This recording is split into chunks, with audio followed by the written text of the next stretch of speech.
السلام عليكم ورحمة الله وبركاته.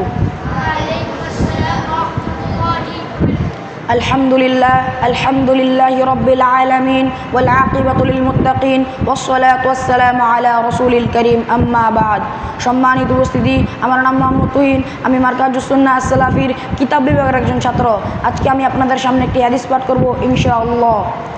عن أبي موسى الأشعري رضي الله عنه قال قال رسول الله صلى الله عليه وسلم ذات يوم فقال أيها الناس اتقوا هذا الشرك فإنه أخفى من دبيب النمل. আবু মুসা আশআরী রাদিয়াল্লাহু আনহু হতে বর্ণিত, তিনি বলেন রাসূলুল্লাহ সাল্লাল্লাহু আলাইহি ওয়াসাল্লাম আমাদের উদ্দেশ্য ভাষণ দিয়েছিলেন যে তিনি বলেন, হে মানব সকল, তোমরা শিরিক থেকে বেঁচে থাকো, কেননা শিরিক হচ্ছে পিপিলিকার চলার চেয়ে সূক্ষ্ম। আহমদ হাদিস নং 19622। সম্মানিত উপস্থিতি, আমরা উক্ত হাদিস থেকে বুঝতে পারলাম যে শিরিক হচ্ছে পিপিলিকার চলার চেয়ে সূক্ষ্ম। শিরিক যে কোনো সময় আমাদের ভিতর প্রবেশ করতে পারে। অতএব সম্মানিত উপস্থিতি, আল্লাহ তাআলা যেন আমাদেরকে শিরিক থেকে বেঁচে থাকার তৌফিক দান করেন। সকলে বলি আল্লাহুম্মা আমিন। আসসালামু আলাইকুম ওয়া রাহমাতুল্লাহি ওয়া বারাকাতুহু।